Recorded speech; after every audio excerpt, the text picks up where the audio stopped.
De ceux qui abandonnent. Amen. On n'est pas de ceux-là. On est de ceux qui persévèrent. De ceux qui croyons que la parole de Dieu dit la vérité. On ne se laisse pas avoir. Et on ne se laisse pas tourner en bourrique.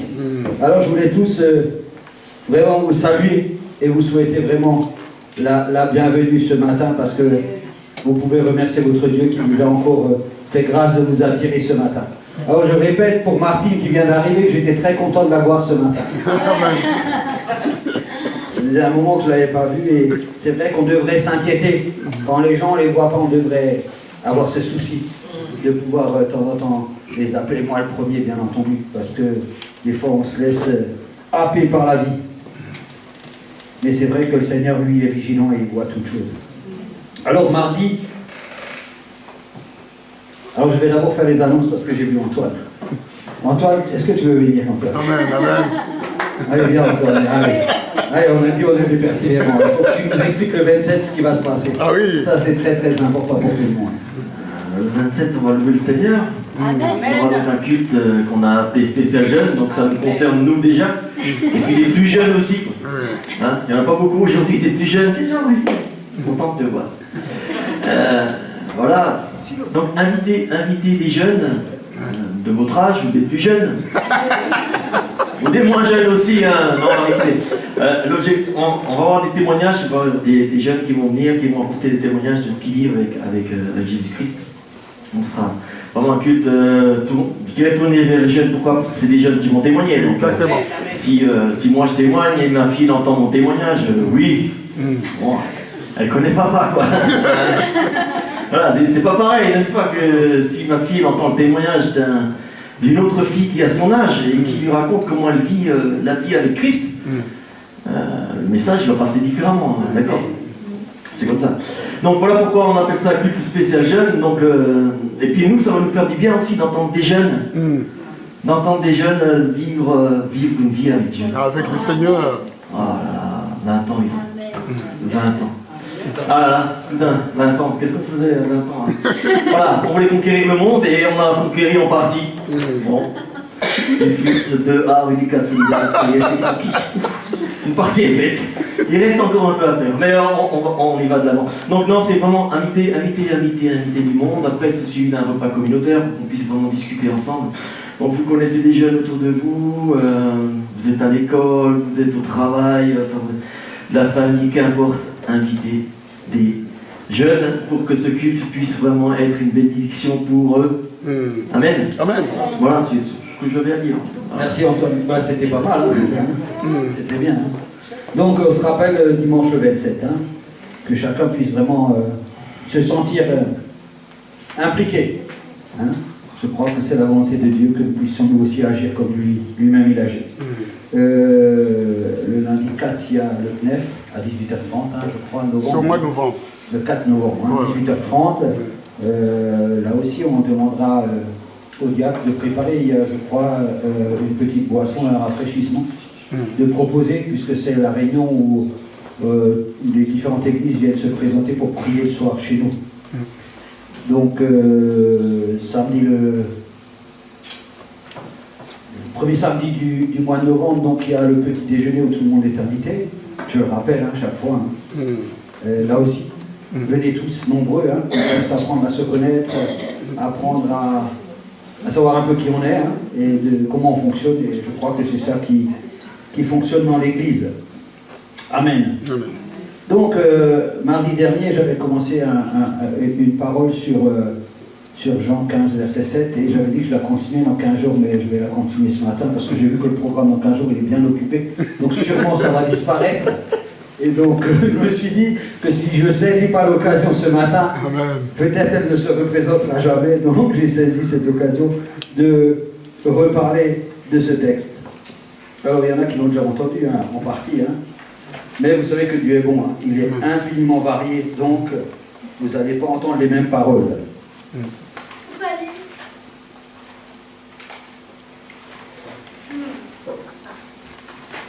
Père éternel, tu es le créateur de toutes choses, c'est toi qui as créé les cieux et la terre, Seigneur, et c'est toi qui as créé toutes choses. Et ce matin, nous voulons nous humilier devant ta présence, Seigneur, parce que c'est toi qui diriges et conduis toutes choses, Seigneur. Et nous voulons encore ce matin nous soumettre à toi, Seigneur, afin que tout ce que nous faisons, tout ce que nous disons, Seigneur, ne vienne pas de nous-mêmes, Seigneur, parce que nous ne savons pas parler, Seigneur. Nous voulons remettre toutes choses entre tes mains, Seigneur, afin que toi, Seigneur, qui uses de miséricorde, de compassion, Seigneur, toi qui es fidèle, toi qui ne varie pas, qui ne change pas, mais toi qui pardonnes, mais toi, Seigneur, qui fais toutes choses belles, Seigneur, nous voulons nous confier à toi ce matin, nous voulons te donner la main, Seigneur, parce que nous savons que tu es présent, que tu es avec nous, et que c'est toi qui diriges et conduis toutes choses, Seigneur. Nous voulons nous reposer sur toi, afin que tout soit conduit et tout soit révélé selon, Seigneur, ta volonté à toi, Seigneur. Dispose nos cœurs, Seigneur, renouvelle notre intelligence ce matin, remplis-nous de sagesse, Seigneur.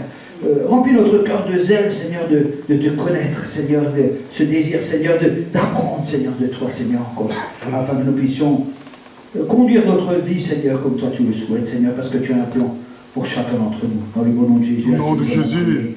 Amen. Amen. Amen. Alors oui, le thème de l'année, c'est « Tout est possible à celui qui croit ». Hein? Donc c'est un thème qui est encourageant.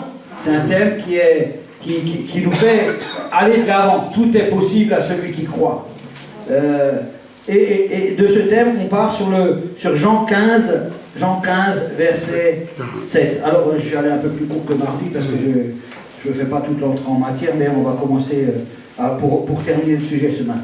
La parole dit, si vous demeurez en moi et que mes paroles demeurent en vous, demandez ce que vous voudrez et cela vous sera accordé. Ça veut dire à peu près la même chose. Tout est possible à celui qui croit. Cette parole, elle est encourageante, mais elle va nous donner deux axes. Hein. Si vous demeurez, c'est la première chose, elle met une condition. Et elle en met une deuxième, et que mes paroles demeurent en vous, voilà ce que vous pourrez faire. Il n'y a pas marqué, hein, demandez ce que vous voulez, et on vous le donnera, il n'y a rien. Non, non, on dit bien, si vous demeurez en moi, c'est la première chose. Et la deuxième chose, et que mes paroles demeurent en vous, demandez ce que vous voudrez, et cela vous sera accordé. Alors, ce texte, c'est vrai qu'il nous met dans une position où on peut tout obtenir. Alors la Bible dit une chose, elle dira que l'homme, je vais dire Mario, dans le cœur de Mario, il y a beaucoup de projets. Dans le cœur de Jean-Hugues, il y a aussi beaucoup de projets. Dans le cœur de Johanna aussi beaucoup de projets. Dans le cœur de nous tous, il y a beaucoup de projets. Mais c'est les projets de l'Éternel qui se réalisent. Donc là, nous comprenons déjà quelque chose. Déjà, une chose que nous comprenons, c'est que déjà, nous, on a bien des projets dans notre vie. D'accord ? Chacun a ses projets. Hein. Des jeunes ont des projets, des moins jeunes et des personnes âgées. Tout le monde a des projets. Et ça, c'est très important. C'est très important de commencer par là, parce qu'il y a ce que nous avons et il y a ceux qui se réalisent. Or, dans cette parole où il dit « L'homme a beaucoup de projets, mais c'est les projets de l'Éternel qui s'accomplissent », ça veut dire une chose, est-ce que vous l'avez compris? Ça veut dire que l'Éternel, Dieu, a des projets pour vous. C'est ça que ça veut dire. Parce qu'il n'y a que les projets de l'Éternel qui s'accomplissent. D'accord? Ça veut dire, moi je suis venu, j'ai dit, voilà, moi j'ai des projets, Seigneur, je veux me marier, je veux une voiture, un travail, je veux vivre au bord de la mer, je veux.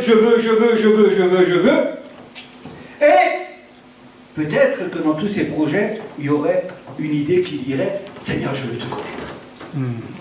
Mais nous, ici, on ne mourra pas parce qu'on n'a pas de connaissance. Nous, ça nous arrivera pas. Parce que Dieu a dit, mon peuple meurt par faute de connaissance. Oh, la connaissance, beaucoup de gens ont la connaissance. Mais la connaissance, ça vaut rien du tout. C'est l'expérience de cette connaissance qui vaut quelque chose. Vous savez tous que Jésus est avec vous. Non? Jésus a dit dans sa parole, je serai avec vous tous les jours. Il dit bien, si vous demeurez en moi, et si mes paroles demeurent en vous, demandez ce que vous voulez, et je vais l'accomplir. Est-ce que vous avez déjà tenté l'expérience? Hein, tenter cette expérience, de demander ce que je voulais à Dieu. Posez-vous la question, qu'est-ce que vous voudriez en fait? Peut-être beaucoup d'entre vous ont déjà demandé à Dieu. Beaucoup, hein. Sont allés vers Dieu et dire, Seigneur, voilà ce que je veux, voilà comment ça se passe, voilà ma vie, regarde comment elle est triste, regarde ce qui ne va pas, change ça, change ceci. Beaucoup de gens. Est-ce qu'ici on a une église où il n'y a que des paroles, où il y a aussi les actes, où il y a aussi le Saint-Esprit qui fonctionne? Ça veut dire qu'un chrétien aujourd'hui doit être accompli. Bien entendu, c'est un chemin. Mais il doit vivre cette parole. Il doit la vivre. S'il ne vit pas cette parole, il y a un problème dans sa vie. Or, cette parole qui a été dite ce matin, nous devons tous l'expérimenter dans notre vie. C'est une obligation. Ça veut dire que l'homme a des désirs, mais ça veut dire que c'est les plans de Dieu qui s'accomplissent. Ça veut dire une chose, si nous voulons commencer vraiment par le début, Dieu a un plan pour ta vie. C'est déjà la première chose que tu dois savoir. Ça veut dire que toi, tu as un plan pour ta vie, mais que Dieu a un plan pour ta vie. D'accord? Mais il y a des gens, je vous explique, hein, soyez attentifs, soyez attentifs. Nous tous, d'abord, nous avons eu un plan. Nous tous, il n'y en a pas un ici qui peut dire, non, moi, j'ai suivi le plan de Dieu. C'est faux. Nous tous, nous avons un plan. Notre plan à nous. Notre plan à nous. Quand nous suivons notre plan, nous négligeons le plan de Dieu. Ça veut dire que la parole dit, elle dit une chose dans Matthieu, elle dira, celui qui n'est pas avec moi est contre moi. Contre moi. Et il dit après, il dira, celui qui ne rassemble pas, il disperse. D'accord? Ça veut dire que si je ne suis pas dans le plan de Dieu, je ne suis pas avec Dieu. Là, on s'arrête là, on n'a même plus besoin de raconter la suite, parce qu'elle s'inscrit automatiquement. Parce que cette parole, elle va nous dire une chose, elle va dire, si vous demeurez en moi, oula, ça devient compliqué, hein. Ça veut dire que, pour que cette parole puisse commencer à s'accomplir dans ma vie, il faudrait que je considère quel est le plan de Dieu pour moi, Mario. Alors ça, c'est ce que vous pouvez commencer déjà à faire. Pour un cahier, vous commencez à noter. Quel est le plan de Dieu pour moi dans ma vie? Parce que tu dois savoir une chose, quand tu ne sais pas que Dieu a un plan pour toi et que tu ne suis pas le plan de Dieu, cette parole, elle ne te concerne pas. Mais elle ne te concerne pas. Ça veut dire qu'elle ne te concerne pas de loin, parce que quelqu'un qui est avec Dieu est conduit par l'Esprit de Dieu. Et il recherche quoi? Non pas son propre intérêt, mais l'intérêt de Dieu et la propre volonté de Dieu. Donc ça veut dire, dans la vie, il faut que tu saches une chose qui est importante, c'est que tu dois chercher le plan de Dieu pour ta vie. J'ai pas dit un morceau du plan. J'ai pas dit le plan quand il m'arrange. J'ai dit le plan de Dieu. En fait, tu devrais chercher le plan de Dieu, comme dans Proverbe, il dit, cherche la sagesse. Et je vais le trouver après, je vais vous le donner. Ça veut dire, fais tout ce que tu peux pour la trouver. Ça veut dire qu'aujourd'hui, tu viens d'apprendre que le plus important dans ta vie, c'est de chercher le plan de Dieu pour toi. Si tu ne l'as pas déjà fait. Si tu commences à t'amuser à ne pas chercher le plan de Dieu, il y a beaucoup de choses dans cette parole qui ne te concernent pas. Alors la question qu'on se pose ce matin, c'est est-ce que je cherche le plan de Dieu dans ma vie? Et si je le cherche, comment je le cherche? Comment je cherche le plan de Dieu? Vous savez, c'est la volonté de Dieu qui s'accomplit. Comme vous priez, hein, si on prie le Notre Père, hein, on verra que ta volonté soit faite sur la ciel, au ciel et sur la terre. Hein. Que ta volonté soit faite. Hein. Combien de fois on l'a prononcé ça? Combien de fois? Des milliers de fois. Que ta volonté soit faite sur la terre. Mais néanmoins, on a cherché nos projets. On a cherché nos affaires. Et puis quand on se présente devant Dieu, c'est pour régler nos affaires en fait. C'est bien ça ou pas? Quand on prie Dieu, qu'est-ce qu'on demande à Dieu? Mais change ma femme, tu sais, elle ne fait pas bien la vaisselle, alors tu devrais changer ma femme. vois, ou changer mon mari parce qu'il ne sort pas les poubelles. Ou peut-être, tu vois, la voiture qu'on a pour aller en vacances, c'est pas bien. Maintenant, il nous faut une voiture un peu mieux, confortable. Hein? On a toutes sortes de demandes à Dieu. Mais quelle est donc la demande que nous devrions avoir? Quelle est donc cette demande que nous devrions avoir? C'est chercher la volonté de Dieu. C'est la première chose à faire. Ça veut dire que nous devrions demander dans notre prière, mais quelle est donc ta volonté, Seigneur? Quelle est donc ta volonté? Alors, ça c'est le point de départ de toute l'organisation de notre vie. Comment on a démarré notre vie? Moi, je vais vous démarrer. Moi, j'ai démarré ma vie sans Dieu. Moi, j'ai démarré sans Dieu. Maman, elle est là. J'ai dit à maman, à 14 ans, j'ai dit, moi, Mario Zalota, je vais faire ce que je veux, quand je veux, où je veux et comment je veux. Hein? C'est vrai. À 14 ans, je lui ai dit ça. Maintenant, je ne dis plus ça. J'ai vécu l'expérience de cette parole. Et maintenant, j'aimerais dire, Seigneur, je veux faire ta volonté. Et rien que ta volonté. Parce que j'ai appris une chose. J'ai appris, vous savez ce que j'ai appris? Que c'est la volonté de Dieu qui s'accomplit. Donc si je veux que quelque chose s'accomplisse dans ma vie, il faut que je sois dans cette volonté. Parce que tout ce qui est en dehors de cette volonté ne s'accomplit pas. Et si jamais tu devais voir quelque chose s'accomplir, peut-être es-tu dans l'illusion de voir quelque chose s'accomplir. Parce que c'est la volonté de Dieu qui s'accomplit. Or, nous devons être dans cette volonté. C'est là où Dieu voudrait nous voir. Et c'est là où toutes les choses de la vie se réalisent. C'est dans cette volonté. Alors il y en a qui ont très peur de rentrer dans cette volonté parce qu'ils se disent, si jamais je rentre dans cette volonté, je n'ai plus le droit de faire ceci, je n'ai plus le droit de faire cela, je n'ai plus le droit de cela, je ne peux plus regarder ceci, je ne peux plus faire cela. Enfin bon, ils se sont fait un mur, hein, mais haut, très très haut, qui les empêche de rentrer dans la volonté de Dieu. Oh, je vais vous dire une chose. Celui qui est dans la volonté de Dieu, c'est le seul qui est libre. Le seul. Tous les autres, ce n'est que des esclaves. Mais celui qui fait la volonté de Dieu, c'est le seul qui peut dire, moi je suis libre. Or, tous les autres, c'est des esclaves. C'est des esclaves qui viennent essayer de nous faire rentrer dans leur monde ou dans leur histoire et dans leur vie, qui ne mènent nulle part, qui commencent et qui terminent et il n'y a rien. D'ailleurs, nous tous, nous pourrions regarder en arrière notre vie. Dites-moi qu'est-ce que vous avez amassé ou qu'est-ce que vous avez emmené avec vous. Qu'est-ce que vous avez aujourd'hui de toutes vos recherches, de tout votre travail, de tous vos soucis, de votre peine, de tout ce que vous avez. Mais qu'est-ce que donc vous avez emmené avec vous? Si vous regardez, vous allez voir que c'est bien triste. Vous n'avez rien.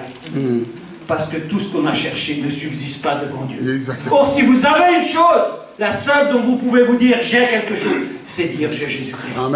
C'est le seul qui a résisté à tout et c'est le seul qui sera dans l'éternité pour nous. Donc, voyez-vous que cette parole, pour qu'elle s'accomplisse dans la vie de quelqu'un, elle doit démarrer en disant, moi maintenant, j'ai rencontré Jésus-Christ dans ma vie, j'ai accepté Jésus-Christ dans ma vie. Ça veut dire quoi? Ça veut dire que j'ai accepté que la volonté de Jésus se passe dans ma vie.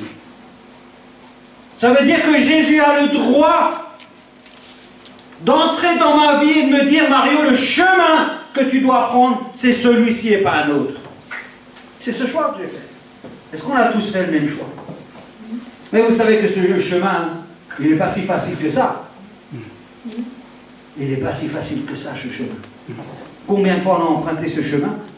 Et des fois, on a essayé de nous faire tomber du chemin. Mais la Bible nous rassure toujours. Hein. Elle dit que le juste, hein, il tombe 7 fois, mais 7 fois il se relève. Donc, nous n'avons pas d'inquiétude à avoir par rapport à ce chemin que nous avons, parce que sur ce chemin, je veux vous dire quelque chose. Sur ce chemin, la volonté de Dieu s'accomplit.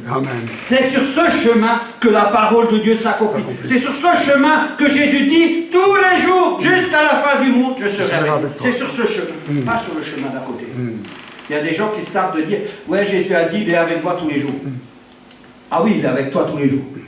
Mais il n'est peut-être pas là où toi tu vas. Hein. Mais là où lui te dit d'aller, là lui il est. Amen. Tu comprends?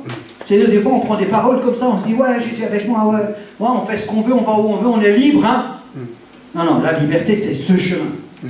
Jésus-Christ c'est la liberté. Jésus-Christ dit dans sa parole, je serai avec vous jusqu'à la fin du monde. tous les jours, jusqu'à la fin du monde, c'est sur ce chemin. Dieu, tu ne l'emmènes pas où tu veux. Il y a plein de gens qui ont essayé de détourner Jésus-Christ. Quand il était sur terre, personne n'a réussi à détourner Jésus-Christ. Jésus-Christ est parti, il est allé à la croix, il est mort sur la croix.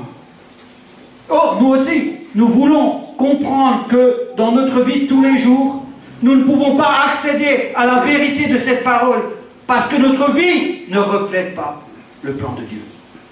Pour être simple, je ne vais pas étaler le plan de Dieu aujourd'hui, mais je voudrais rester simple. Ça veut dire qu'aujourd'hui, le problème qui se passe dans la vie des chrétiens, c'est qu'ils s'attendent à Dieu. Ils s'attendent à ce que Dieu intervienne dans la vie. Et Dieu peut intervenir dans la vie. Dieu veut intervenir dans ta vie. Mais il n'intervient pas parce que tu ne considères pas Dieu, comme tu devrais considérer Dieu. Or, celui qui est contre Dieu et qui ne rassemble pas, disperse. Pose-toi la question, qu'est-ce que tu fais aujourd'hui? Est-ce que tu rassembles comme Dieu rassemble? Ou est-ce que tu disperses? C'est ça la question qu'il faut se poser. Est-ce que je suis moi-même avec Dieu? Ou est-ce que dans ma façon de vivre tous les jours, je néglige tellement Dieu que je m'oppose à tout ce qu'il fait? Or, c'est Dieu, dans son plan parfait, il avait prévu de te faire rencontrer des gens et que tu ne puisses pas les rencontrer parce que ton chemin que tu as décidé, il est différent. Comment veux-tu que la parole de Dieu s'accomplisse pour toi? Cette parole, elle est faite pour ceux qui ont donné leur vie à Jésus-Christ. Elle n'est pas faite. Cette parole, elle n'est pas faite pour les gens qui n'ont pas accepté Dieu dans leur vie. Elle n'est pas faite pour eux. Ne vous méprisez pas. Elle ne s'accomplit pas pour eux. Elle s'accomplit pour celui et seulement celui qui a donné sa vie à Jésus-Christ. Donc,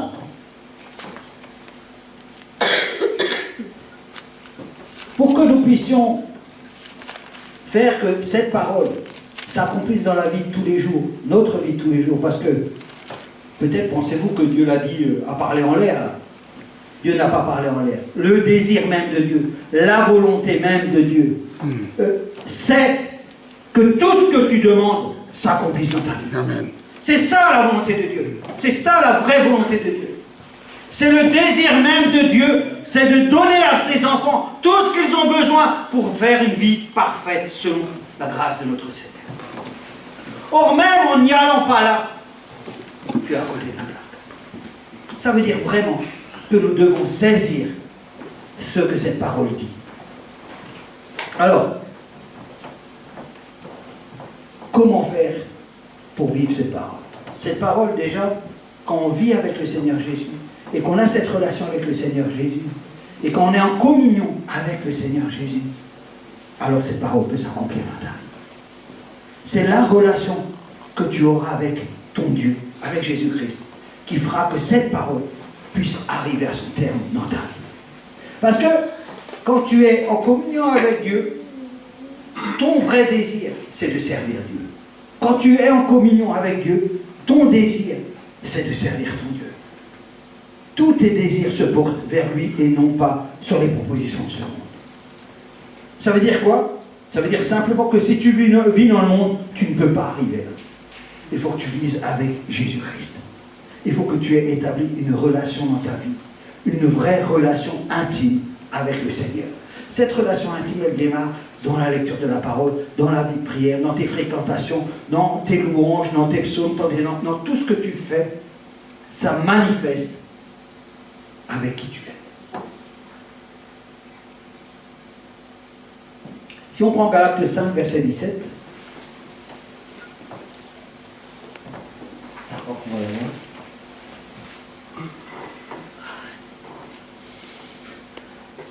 Car la chair a des désirs contraires à ceux de l'esprit, et l'esprit en a de contraires à ceux de la chair, ils sont opposés entre eux afin que vous ne fassiez point ce que vous voudriez. La chair. La chair, c'est le monde. Mais, on voit une chose ici. La chair, elle a des désirs. Tout le monde comprend ce que ça veut dire, la chair a des désirs? La chair a des désirs. C'est vrai que notre chair, elle a des désirs. Elle veut faire des choses. Elle veut construire une vie, elle veut s'amuser, elle veut profiter de la vie. Enfin, il y a un tas de choses. Elle a des désirs contraires à ceux de l'esprit. Or, vous savez tous, quand on parle de l'esprit, on parle de qui? De Dieu. Dieu est esprit. Il nous a donné son esprit. nous avons l'Esprit de Dieu. Ceux qui, en tout cas, ont donné leur vie à Jésus-Christ possèdent l'Esprit de Dieu et possèdent la connaissance même de Dieu. L'Esprit en a de contraire à ceux de la chair. Ça veut dire qu'il y a une bataille. Il y a une bataille qui se produit dans la vie de quelqu'un. Il y a une bataille qui se produit. Mais l'Esprit domine la chair. Amen. L'Esprit domine la chair. Mais souvent on dira, hein, l'Esprit est fort mais la chair est faible. Hein, ou l'Esprit est bien disposé mais la chair est faible. Hein. Donc, nous voyons que Dieu là, il a fait quelque chose. Et il a mis des désirs contraires entre ceux de l'Esprit et ceux de la chair. Si je prends Galates 5, vous pouvez le prendre, on va essayer de lire, c'est bien expliqué en Galates 5. Hein.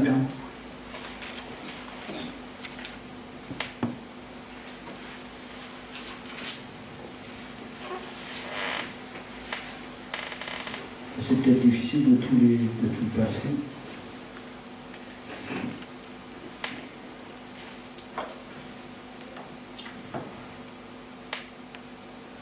Alors il dit, en verset 18, il dit, si vous êtes conduits par l'Esprit, vous n'êtes point sous la loi. Or, les œuvres de la chair sont évidentes. Ce sont la débauche, l'impureté, le dérèglement, l'idolâtrie, la magie, les rivalités, les querelles, les jalousies, les animosités, les disputes, les divisions, les sectes, l'envie, l'ivrognerie, les acceptables et les choses semblables. Je vous dis d'avance, comme je l'ai déjà dit, que ceux qui commettent de telles choses n'hériteront point le royaume de Dieu. Et derrière, on a, mais les fruits de l'esprit, c'est l'amour, la joie, la paix, la patience, la bonté, la bienveillance, la foi, la douceur, la maîtrise de soi. La loi n'est pas contre ces choses. Ceux qui sont à Jésus-Christ ont crucifié la chair avec ses passions et ses désirs. Si nous vivons par l'esprit, marchons aussi selon l'esprit. Ne cherchons pas une vaine gloire, nous provoquons les uns les autres et nous portons envie les uns aux autres. Donc on voit bien que la parole de Dieu donne une vision claire de ce qu'est la chair et une vision claire de ce qu'est l'esprit. Il n'y a pas photo, on ne peut pas se tromper. Là, tout le monde peut connaître ça. Donc tout le monde peut identifier sa vie par rapport déjà à ces deux axes, en disant, ben, je vis comment? Est-ce que mes désirs ils sont portés où? Sachez une chose, c'est que si les désirs vous portent, les désirs de la chair, vous ne pouvez pas rentrer dans cette condition de cette parole. Ça veut dire que vous pouvez à un moment donné, vous savez, l'humain, il a des ressources extraordinaires. Il est toujours en train de se cacher, s'enfuir, et il trouve toujours des excuses. L'humain, il est très fort parce qu'il arrive toujours à s'excuser. Il arrive toujours à dire ouais, mais tu sais, et ceci et cela. Il a toujours un prétexte, il a toujours quelque chose pour eux. La parole de Dieu, tu ne peux pas sortir d'ici et dire la parole de Dieu ne s'accomplit pas. Parce que cette parole ne s'accomplit pas dans ta vie. Tu devrais bien dire au contraire, cette parole est la vérité. Mais je dois m'approcher de cette parole pour qu'elle se réalise dans ma vie. Ça veut dire que dans ma vie, tu ne peux pas mettre en cause la parole de Dieu. Mais tu peux toi-même te mettre en cause. En disant, mais pourquoi donc cette parole, elle ne s'accomplit pas dans ma vie? Pourquoi donc cette parole, elle ne s'accomplit pas dans ma vie? Et c'est grave que cette parole qui est faite pour toi ne s'accomplit pas dans ta vie. C'est quelque chose de grave. Parce que Dieu, dans son amour pour toi, il l'a faite pour toi, pour qu'elle s'accomplisse. Donc, ça devrait t'alerter. Ça devrait t'alerter, ça devrait allumer cette lumière rouge pour te dire, attention, où est-ce que je vais? Or, celui qui marche par l'esprit, celui-là va obtenir que cette parole se réalise dans sa vie. Je veux le lire. Vous savez, quand on dit que celui qui n'est pas avec Dieu est contre Dieu, il n'y a pas de demi-mesure. Il n'y a pas, je ne peux pas faire la moitié et l'autre moitié. Dieu n'est pas d'accord. Dieu n'est pas sur 90, 10. Non, Dieu est sur 100. N'oubliez pas que tout ce qui vous est impossible est possible à Dieu. C'est dans la prière que s'accomplit la réalisation de la volonté de Dieu. Or, la Bible, elle est extrêmement claire. Elle dit, ne vous inquiétez de rien, ni de ce que vous allez manger, ni de ce que vous allez vous habiller, ni de là où vous... Elle nous donne des bases claires et précises. Elle nous dit, voilà, Mario, toi, dans ta vie, vis ta vie. Tu ne manqueras de rien, mais cherche ma volonté. Ne vis pas ta vie comme si moi, je n'existais pas. J'ai l'impression que le chrétien vit sa vie comme si Dieu était là pour ses soucis. Comme si Dieu était là, Allez, je suis malade aujourd'hui. Ouais, je vais appeler Dieu. Ouais, je vais l'appeler, je vais dire, Seigneur, tu vois, je suis malade, il faut que tu viennes me guérir. Ou quand quelque chose ne va pas, ben on va prier, on va prier. Mais la vie chrétienne, c'est vivre pleinement dans la volonté de Dieu. Pleinement dans la volonté de Dieu. C'est-à-dire, Paul était dans la volonté de Dieu. Quand Paul voulait aller à une direction, l'Esprit venait et dit, non, non, tu vas aller là. Tu vas aller en Macédoine. Il est allé en Macédoine. Il a commencé à prêcher. Il a eu des coups de bâton. On l'a emprisonné. Est-ce que c'était la volonté de Dieu? Oui, c'était la volonté de Dieu. Mais bien entendu. Souvent, on se dit que la volonté de Dieu, elle est sensationnelle.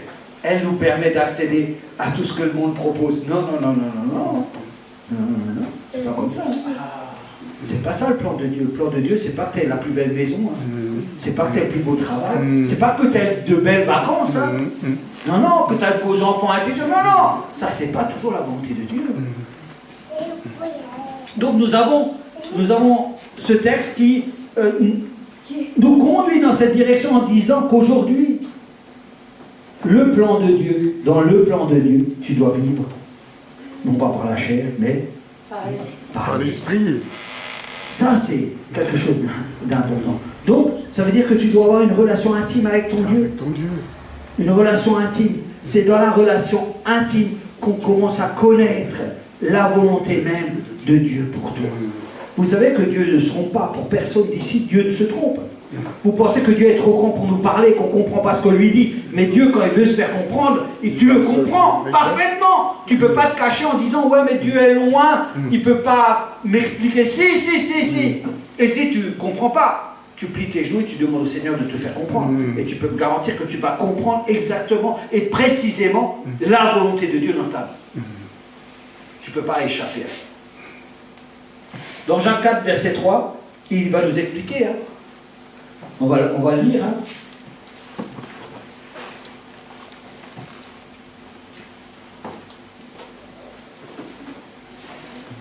Vous demandez et vous ne recevez pas. Mais alors à quoi ça sert si on expérimente cette parole? Vous demandez et vous ne recevez pas. Parce que vous demandez mal dans le but de satisfaire vos passions. C'est pas moi qui l'ai dit, je fais que lire la parole de Dieu. C'est le diagnostic. Ça, c'est le diagnostic de l'humain. L'humain, dans sa vie, dans sa nature, il est là. Lui, tout ce qu'il veut, c'est satisfaire sa chair. C'est son seul objectif. Et ce verset, s'il est là, c'est que beaucoup de gens demandent. Beaucoup de gens demandent. Tous les gens demandent.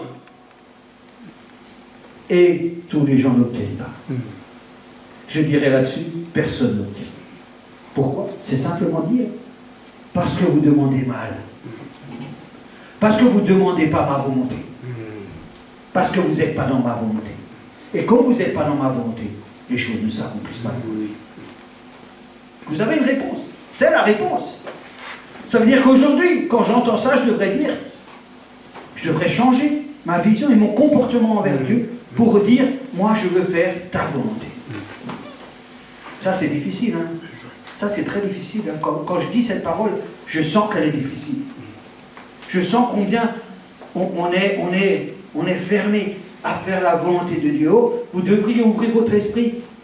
Parce que être sur le chemin de la vérité et la vie, c'est quelque chose d'exceptionnel. Le pasteur l'a dit, tout le monde ne boit pas de cette coupe et tout le monde ne mange pas de ce pain. Et tout le monde n'est pas sur ce chemin. Quand tu es sur ce chemin, je ne voudrais pas donner une image déformée, parce que l'exemple de ce monde est tellement faible que je ne pourrais pas la comparer. Mais quand tu es sur le chemin, tu es dans la lumière totale.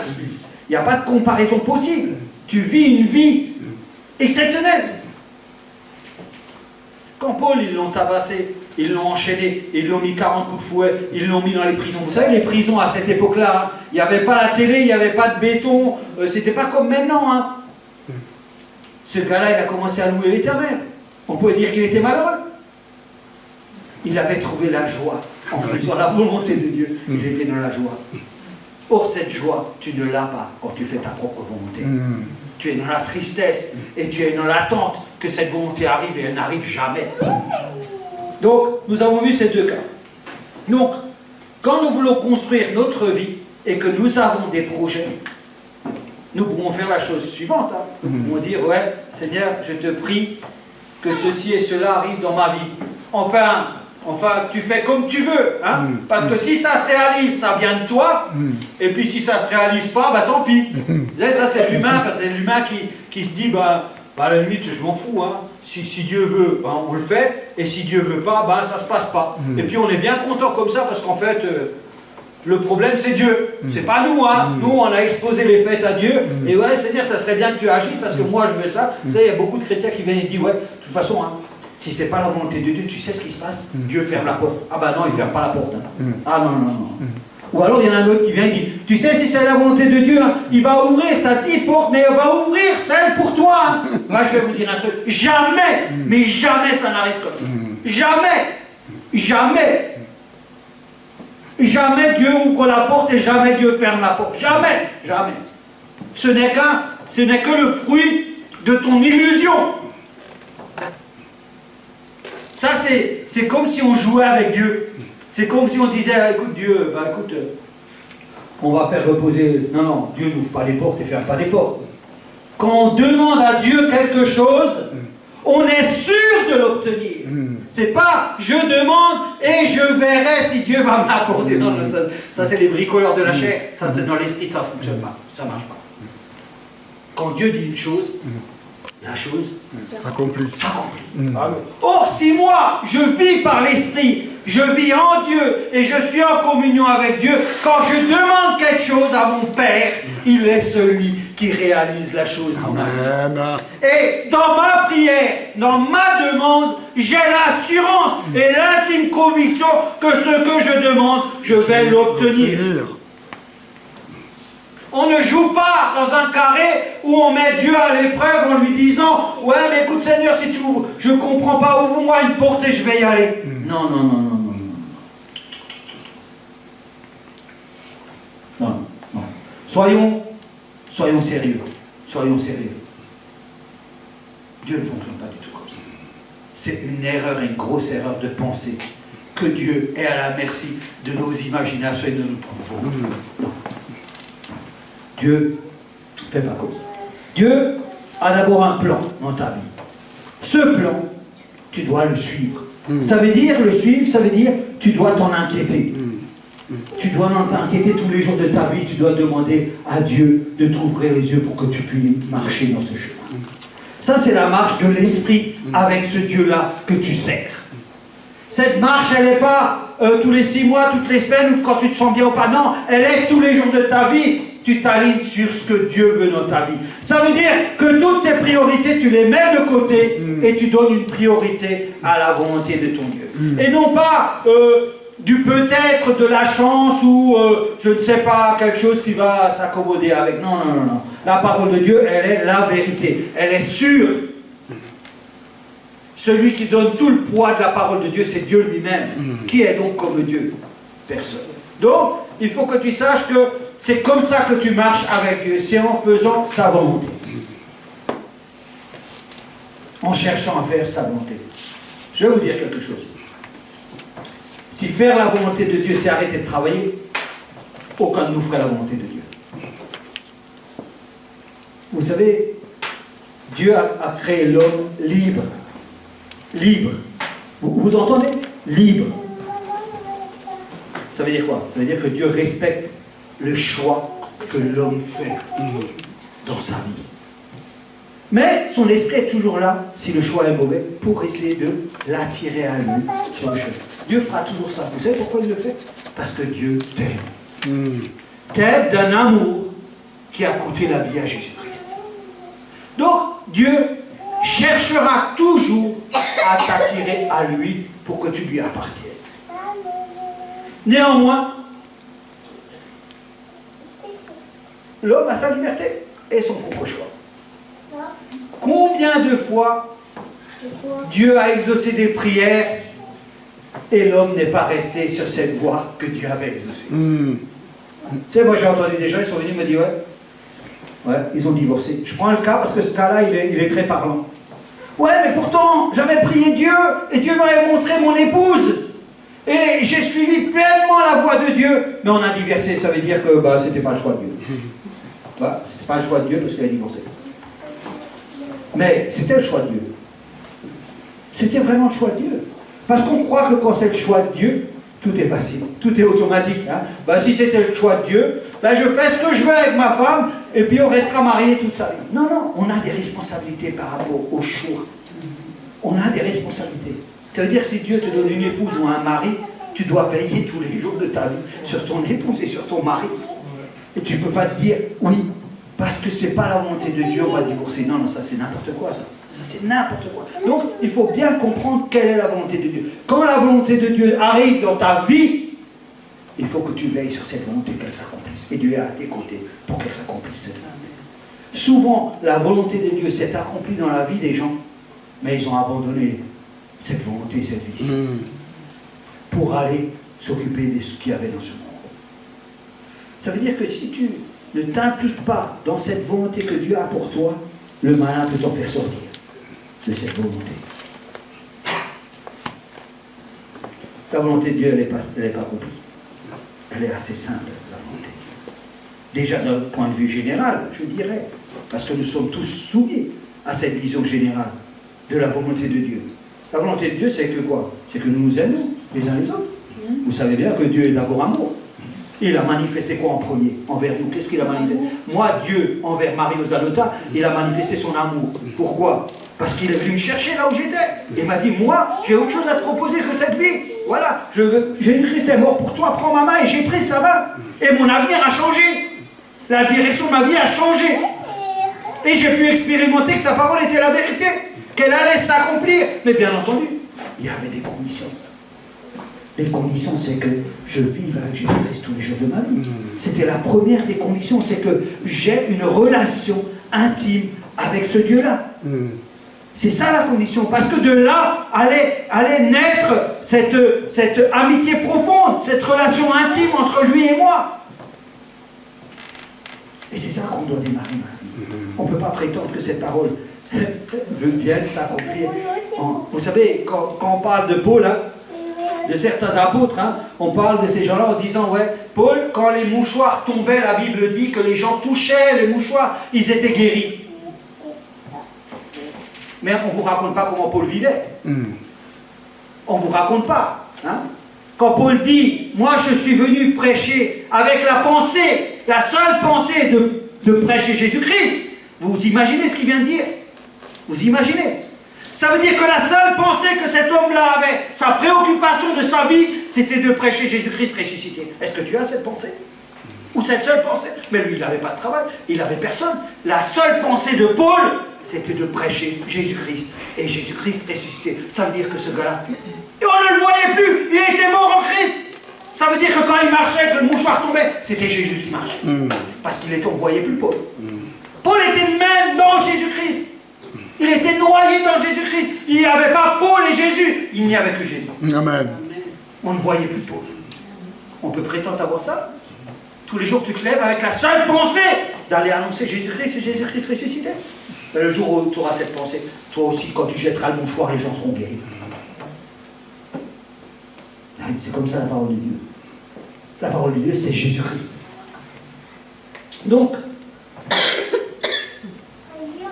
j'aimerais lire 2 Corinthiens, verset 10, chapitre 10, verset 5, pour nous amener à aller plus loin.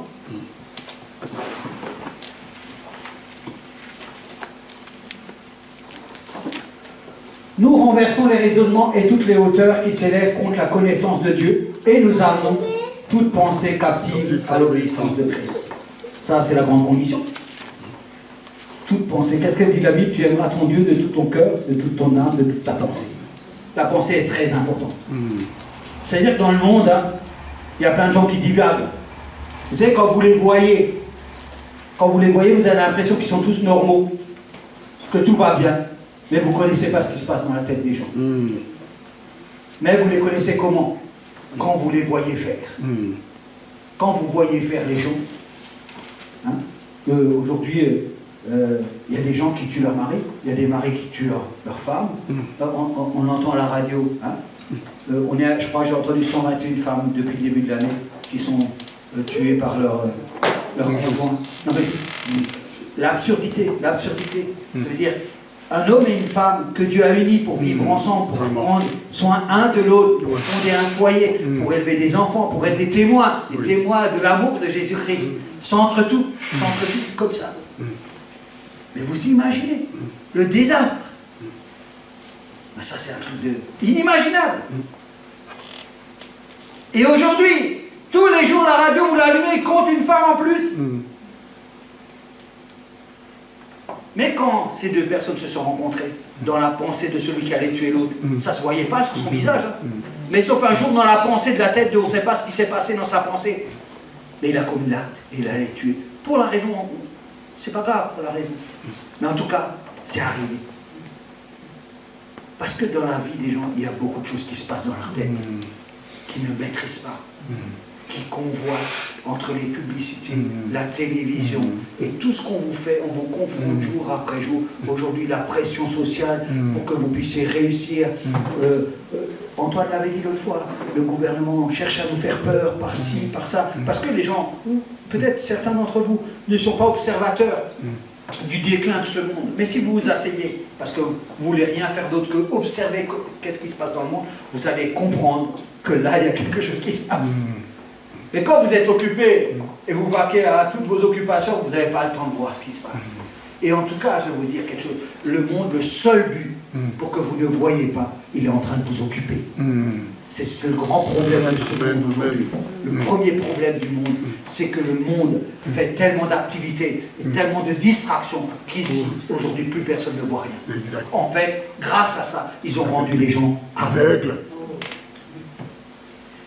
Or, je vais vous dire quelque chose d'un secret. Jésus nous a rendus libres. Et la liberté, vous savez ce que c'est? C'est prendre un fauteuil là et s'asseoir au bord de la route et observer. Vous savez pourquoi on est libre? Parce que Dieu nous nourrit, il nous donne tout ce qu'on a besoin. C'est pas le monde qui nous nourrit. Nous, on n'a pas besoin d'aller travailler, on peut s'asseoir là. Et si tu as la foi, tous les jours on viendra ramener à manger.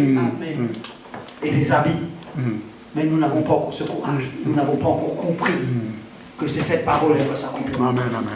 Alors nous sommes comme des gens et nous regardons les autres faire et là on rentre dans l'illusion parfaite. Les gens n'ont aucune chance de sortir si Dieu ne faisait pas grâce. Ils n'ont aucune chance de sortir. Parce que le monde les a trop occupés. Vous savez, maintenant vous avez 5 semaines de vacances. Vous pouvez même faire des crédits pour partir en vacances. Vous pouvez même aller à 200 €, vous allez au Maroc, vous prenez l'avion. D'ailleurs, dans 10 ans, ça coûtera 100 €. Ça coûtera tellement peu cher dans 10 ans parce que tout le monde va aller à droite, à gauche. Vous n'avez jamais vu ça? Jamais, moi j'ai vu ça. Tous les gens sont en vacances tout le temps. Entre les 5 semaines, les RTT et tout ce qu'on en a accompli. Hein? Les fonctionnaires, j'en parle pas. C'était la parenthèse. Je veux dire, c'est vraiment un mal qui nous ronge et qu'on ne voit pas. Il faut prendre le temps pour voir les choses et se préparer à ces choses-là. Surtout pour nos enfants, parce que nos enfants sont encore là. Alors il faut commencer à être puissant. Pour être puissant, il faut que ce texte s'accomplisse dans ta vie. Nous sommes une église puissante, une église qui est victorieuse, une église qui a l'expérience de sa connaissance. Nous ne sommes pas rien du tout, nous ne sommes pas abattus. Non. On ne peut pas nous détruire. Alors je continue. Donc, qu'est-ce qu'il faut? Amener toute pensée captive à l'obéissance de Jésus, de Christ. Toute pensée, tu as déjà essayé d'emmener toutes tes pensées captives à l'obéissance de la parole de Dieu. Toutes tes pensées captives à l'obéissance. Ça veut dire soumises. Soumises. Seigneur, toutes mes pensées d'aujourd'hui, je veux qu'elles soient soumises à ta parole. Ça veut dire que là, inattaquable, inébranlable, personne ne peut t'atteindre. Quand tu es à ce niveau-là, personne ne peut t'atteindre. Oh, Dieu ne dit pas, peut-être vous y arrivez. Non, il t'invite à y arriver. Parce que tu es un guerrier fort. Parce que, moi, je ne sais pas si vous comprenez. Hein. Vous ne vous promenez pas avec n'importe qui. Vous vous promenez avec Jésus-Christ. Vous ne vous promenez pas avec n'importe qui. Vous n'êtes pas vous-même.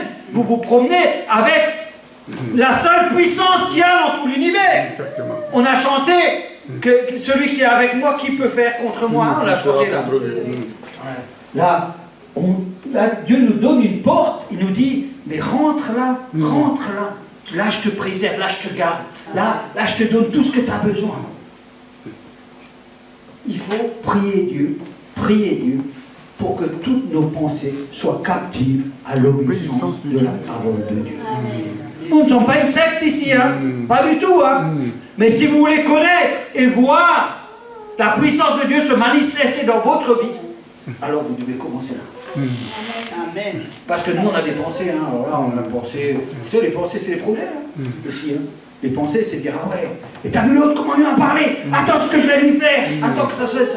Tous les projets, hein, toutes ces pensées qui viennent, quand on est bousculé, hein, quand on n'est pas là, quand l'autre il m'a fait ça. Même moi, je vais vous dire, hein, vous ne savez pas cette semaine comme j'étais soumis à des pensées. Mais terribles, hein, où je suis obligé de les arrêter. Hein, sinon ça va me détruire. Ça va me détruire. Ça va me sortir de Jésus-Christ. Parce que des fois, je vois des situations où je l'ai tellement mauvaise, où je dois dire, Seigneur, pardonne-moi tout de suite. Exactement. Tout de suite. Parce que sinon, je pars dans des trucs qui sont... Parce qu'aujourd'hui, nous sommes les plus forts, mais Satan le sait. Alors il veut essayer de nous éloigner. Battre. Mais là, aucune chance. Hein. C'est un petit joueur. Nous, on ne joue pas avec les petits. Nous, on est des grands. Amen. Nous, on n'est pas de ceux qu'on déstabilise en nous. Donc, il faut ramener toute pensée captive à l'obéissance de la parole de Dieu. Nous sommes toujours, hein, je récapitule, hein, on a encore 5 minutes, hein, je récapitule bien. Dans ta vie, que tu aies 50 ans, 20 ans, 10 ans, 12 ans, aujourd'hui là, je parle aujourd'hui, la Bible dit, si aujourd'hui tu entends la voix, c'est une grâce, si aujourd'hui elle te prévient, elle te dit, écoute, aujourd'hui je vais faire une grâce supplémentaire dans ta vie, si aujourd'hui tu entends cette parole, n'endurcis pas ton cœur. Ne dis pas en ton cœur demain. Ne dis pas en ton cœur je sais. Ne dis pas tout ça dans ton cœur. Hein? Et tu termines le verset, Mireille. N'endurcissez pas votre cœur. Hein? Si aujourd'hui tu entends, n'endurcis pas ton cœur. Ça veut dire aujourd'hui. Vous savez, on est à la fin de la vie. Hein? Même pour les jeunes, hein. On est à la fin de une vie, ça dure 80 ans. C'est rien comparé à l'éternité. On ne peut pas comparer 80 ans à l'éternité. Même si on dit parler de goutte d'eau, c'est pas vrai. C'est pas vrai. Une goutte d'eau, c'est trop grand. L'éternité, c'est la fin. Aujourd'hui, tu as la possibilité de connaître Jésus-Christ dans ta vie. Et de connaître cette vie nouvelle. Cette vie nouvelle. Alors nous tous, on est là, hein, parce qu'on l'effleure. On sait qu'elle est bonne, on sait qu'elle est vivante, on sait qu'elle nous fait du bien. On aimerait tellement. Mais il faut y aller là. Il ne faut plus dire, ouais, j'aimerais tellement. Non. Maintenant, Seigneur, je veux maintenant. Aujourd'hui, je décide. Aujourd'hui, je tranche. Aujourd'hui, je ne suis pas capable. Mais toi, tu es capable. Moi, aujourd'hui, je te donne la main. Aujourd'hui, je ne te donne pas la main demain. Aujourd'hui, je veux te donner la main. Parce qu'on va gagner. On va gagner tous les deux. Lui, il a déjà gagné. Et moi, je vais gagner avec lui. Alors aujourd'hui, tu dois te positionner en disant, voilà, aujourd'hui, j'avais des projets. Seigneur, tous les projets que j'avais, on les met à la poubelle. Exact. On les met tous à la poubelle. Tout à la poubelle. Aujourd'hui, tu peux mettre tous les projets à la poubelle. Ne te demande pas comment tu vas le faire. Ne te demande pas comment tu vas le faire. Appelle Jésus-Christ, dis aujourd'hui, je vais mettre tous mes projets à la poubelle. Laisse Jésus-Christ s'occuper des choses. Amen. Tu ne peux pas changer ta vie. La parole de Dieu a dit que c'est Jésus lui-même qui changera ta vie. Et je vous ai dit que Jésus a donné à l'homme la liberté. Ça veut dire que pour que Jésus puisse agir dans ta vie, il faut que toi, tu ouvres la porte et que tu dises, moi Seigneur Jésus, je veux que tu rentres dans ma vie. Et je veux arrêter mes projets parce qu'ils sont mauvais. Je reconnais qu'ils sont mauvais. Ça, c'est la repentance. Je reconnais que jusqu'à ce jour, tout ce que j'ai construit est mauvais. Je ne veux plus continuer comme ça. Je veux changer et je veux aller dans ta direction. Je ne sais pas comment y aller, mais je te donne la main, Seigneur Jésus, et je vais avec toi. Amen. Amen. Et là, tu commences à rentrer dans la parole de Dieu. Et là, quand tu fais ça, tu commences juste à être dans la volonté de Dieu. Parce que la volonté de Dieu, c'est que tu te repentes. Pour se repentir, il faut avoir la connaissance que notre vie passée était mauvaise. Celui qui trouve sa vie pas assez bonne, jamais il ne peut se repentir. Jamais. Parce que sa vie qu'il considère, il la considère merveilleuse. Comment tu peux dire à ta vie merveilleuse dans ce monde que tu regrettes? Non. Mais celui qui veut rester dans le monde, il peut rester dans le monde. Il n'a pas besoin de changer. Mais celui qui a été éclairé par la lumière de Christ peut aujourd'hui dire, ok, je me suis trompé, je change. Parce que tu ne sais pas si demain, tu pourras te lever de ton lit. Ça dépend de ton Dieu. Pas de toi, ni de ce que tu crois, ni de ce monde, et ni des affaires de ce monde. C'est Dieu qui dira demain, je renouvelle ta grâce, ma grâce pour toi, Marie. C'est comme ça que ça marche. Tu vis et tu dépenses de l'argent qui ne t'appartient pas. Et ça, c'est la grâce de Dieu. Tu signes des chèques dont tu n'as pas le pouvoir. Ça, c'est la grâce de Dieu. Parce que la signature sur le chèque, c'est Jésus qui les met. Alors tu devrais te rendre compte de ça. Et te dire, maintenant, j'ai la possibilité de changer de vie. Ne regarde pas à toutes ces choses de monde. Dieu est puissant. Il vient et il te changera ta vie. Crois-moi que Dieu va... Si tu dis ça à ton Dieu va changer ta vie aujourd'hui. Il va t'éclairer. Comme quand Paul était sur la route de Damas et Dieu l'a éclairé. Comme ça, il va t'éclairer. Il va te dire, voilà comment c'était avant. Regarde avec moi comment ça va être. Et là, tu vas comprendre quelle est la liberté. Alors, si on veut rester dans cette parole... Si on veut rester exactement dans cette parole, tout ce que vous demanderez, tout ce que vous demanderez, il faut savoir une chose. C'est qu'avant que tu demandes quelque chose à Dieu, avant que tu demandes quelque chose à Dieu, avant que tu lui dises, Seigneur, voici ce que je veux, tu dois être sûr que ce que tu demandes, tu vas l'obtenir. Ça, c'est avant. C'est pas au moment où tu demandes. Là. Parce que celui qui demande à Dieu quelque chose et qui est dans sa volonté, sait que ce qu'il demande, il l'a obtenu. Donc tu ne peux pas te présenter devant Dieu en disant bon, écoute, est-ce que tu es bien disposé Dieu? Peut-être que aujourd'hui tu vas me faire grâce, est-ce que je peux avoir ceci? Je fais ta volonté. Non, ça ne marche pas. Non. Celui qui se présente devant Dieu pour demander quelque chose à Dieu, selon la volonté de Dieu, la chose s'accomplit. Il doit être dans l'assurance. Ça, c'est la foi. C'est la foi. On vous enseigne qu'il faut avoir de la foi. La foi. La Bible dit, si tu avais un grain de sénévé, de foi, tu dirais à ces montagnes de jeter dans la mer, ils se jetteront dans la mer. Vous croyez vraiment que les montagnes vont jeter dans la mer? Moi, je vous dis, les montagnes ne se jetteront jamais dans la mer. Ce n'est pas la volonté de Dieu que les montagnes se jettent dans la mer. La volonté de Dieu, c'est que les gens ils se convertissent. C'est que les gens vont rencontrer Jésus-Christ. Mais c'était un exemple que Dieu avait pris. Parce que des montagnes qui se jettent dans la mer, c'est pas rien.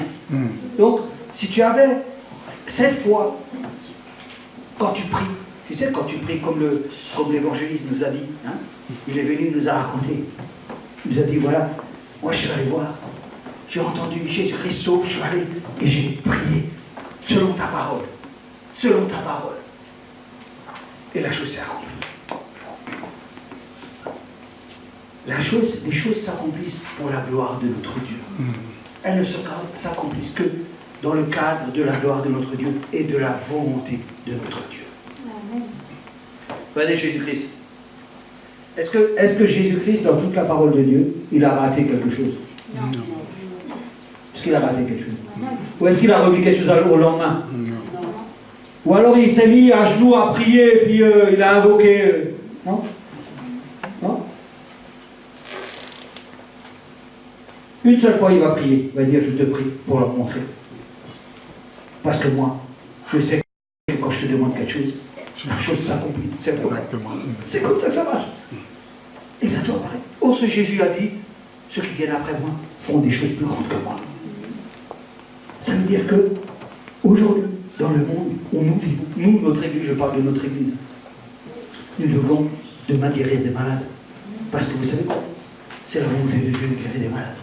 Parce qu'à l'époque, c'était aussi la volonté de Dieu de guérir des malades. C'est la volonté de Dieu qu'on chasse des démons. C'est la volonté de Dieu que les circonstances de cette vie, elles changent. Parce que l'Église, elle doit avoir toutes ces choses-là. Alors, 1 Jean 5, verset 14, on va terminer.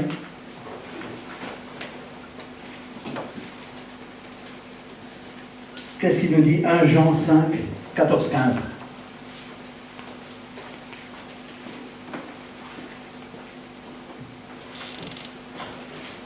Nous avons auprès de lui cette assurance que si nous demandons quelque chose selon sa volonté, il nous écoute. Le 15.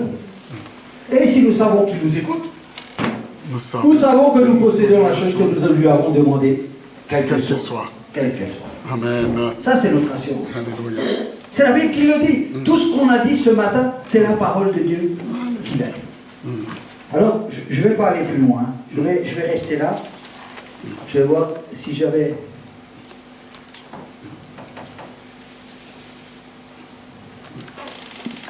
Ouais, je vais terminer là. Je crois que ça, c'est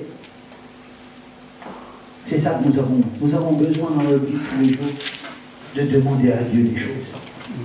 Et nous avons besoin que ces choses s'accomplissent dans notre vie. Mais pour qu'elles s'accomplissent, ces vies, nous devons avoir une relation intime avec notre Seigneur et notre Dieu. Et nous devons non pas chercher à faire notre propre volonté, mais à faire la volonté de notre Seigneur. Parce que de toute manière, quoi que nous cherchons à faire notre volonté, c'est la volonté de Dieu qui s'accomplit. Ce n'est pas la nôtre. Mais quand, vous savez,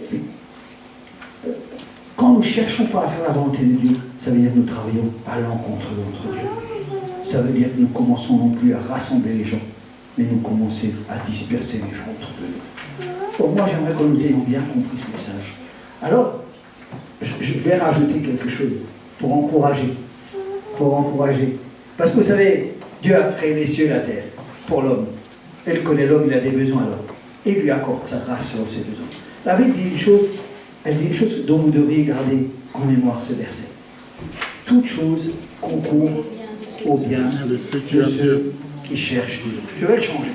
Toute chose concourt au bien de ceux qui cherchent la volonté de notre Dieu. Ça veut dire que quand tu commences, je veux dire un mot, pour ne pas vous laisser peut-être une certaine tristesse. Quand tu commences à faire la volonté de Dieu, il faut que tu comprennes que Dieu commence à faire toutes choses pour toi. Toutes choses pour toi. Et si je devrais citer quelques exemples de la parole de Dieu en termes de qualité de vie terrestre, je pourrais citer Abraham qui était blindé. C'était un grand chef d'entreprise, il avait tout ce qu'il fallait. Tous ses enfants, ils n'ont même pas travaillé tellement ils avaient d'argent. Salomon, j'en parle pas. David, j'en parle pas. Je veux dire, la Bible ne présente pas les serviteurs de Dieu qui ont servi à la volonté de Dieu comme des gens miséreux ou pauvres. Parce que peut-être on vous a appris dans une ancienne vie ou dans une autre vie que dans la vie chrétienne, il fallait être misérable et pauvre. C'est comme ça qu'on a appris Dieu. Mais ça, je vous rassure, que Dieu déjà n'est pas pauvre, il n'est pas misérable, il n'est pas pauvre, ni son Fils, ni tous ceux qui vivent au ciel. Je voudrais juste que vous puissiez voir toute la gloire et tout ce qu'il y a au ciel pour comprendre dans quelle dimension nous vivons. Donc, celui qui veut servir Dieu en pensant qu'il doit être pauvre, tant mieux pour lui s'il a la conviction et que le Seigneur le bénisse. Mais que celui qui vit dans ce monde et qui a la conviction qu'en servant Dieu, Dieu accomplit toutes choses pour nous, nous pouvons aussi avoir cette conviction. En tout cas, celui qui n'a pas de conviction commet un péché. Donc, moi je voudrais juste vous rappeler que quand on sert Dieu, tu ne manqueras jamais de rien dans cette vie. Jamais il ne te manquera pas une seule chose. Tu seras largement au-dessus de la moyenne. Parce que n'imagine pas un seul instant que Dieu qui aime ses enfants, il se permettrait qu'il manque quelque chose à quelqu'un qui le sert avec zèle, force et détermination. Jamais de la vie. Autant à Job, il lui a tout enlevé, autant quand la phase était finie, il lui a donné 10 fois plus. Et la Bible rajoute, et ils vécurent des jours heureux. Il n'y avait pas marqué, et ils vécurent des jours d'épreuve. Non, non, des jours heureux. Oh, Dieu nous aime, pas pour que nous soyons malheureux. Il faut que vous compreniez quelque chose. Quand on sert Dieu, on n'est pas malheureux. Amen. Mais sauf le bonheur que procure de servir Dieu vient de Jésus-Christ et non pas du monde. Amen. Or, celui qui ne sert pas Jésus-Christ sert le monde, son bonheur vient du monde et il a une fin qui est déjà arrêtée. Or, notre bonheur est que éternel parce qu'il vient de Jésus-Christ, notre Seigneur. Et c'est lui qui nous éclaire. Amen. Alors, nous devrions tous ensemble se saisir de ces promesses et faire en sorte que notre vie corresponde à cette parole, afin que toutes les promesses que Dieu nous a dites, elles puissent s'accomplir dans notre Église. C'est ça d'être chrétien. Être chrétien, c'est pas paraître être quelqu'un. C'est moi, quand je regarde les gens, je vois des gens heureux, je vois le fond de leur cœur à travers leur visage. Mais cette parole, elle doit s'accomplir dans nos vies, dans nos familles, dans nos enfants. Elle n'est pas réservée aux autres, elle nous est réservée à nous, parce que nous avons été choisis. Rappelez-vous, vous n'avez pas choisi le Seigneur. Personne ici n'a choisi. C'est Jésus qui nous a choisis. C'est Jésus qui nous a choisis.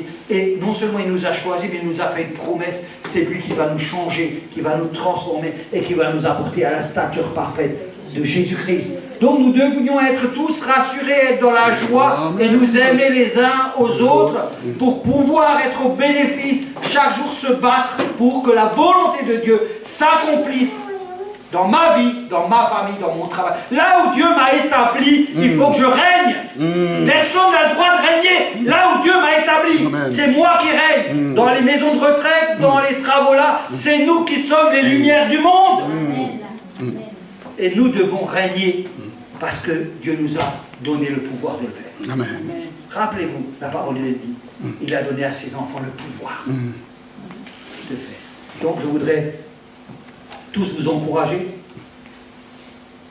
à ne pas faire que cette parole, elle soit une illusion de votre vie. Elle n'est pas une illusion. Quand vous devez parler de cette parole comme étant la vérité, comme elle s'accomplit dans votre vie. Vous devez être des témoins fidèles de ce que cette parole témoigne. Non seulement dans le cœur, parce que Dieu voit notre cœur, mais dans notre être entier. Nous devons être comme ça. Et si nous ne le sommes pas, nous ne pouvons rien y changer, mais nous pouvons prier notre Seigneur Jésus, afin qu'il apporte cette transformation dans notre vie, afin que tous autour de nous puissent voir la lumière. Parce qu'aujourd'hui, je vais vous dire, le plus grand souci de ce monde, c'est que les gens meurent et personne s'en soucie. Et ça, c'est de notre responsabilité. Ce n'est pas de notre Dieu. Dieu nous a donné tout ce qu'il faut, et c'est de notre responsabilité de regarder autour de nous, de regarder ceux qui meurent et d'aller les chercher.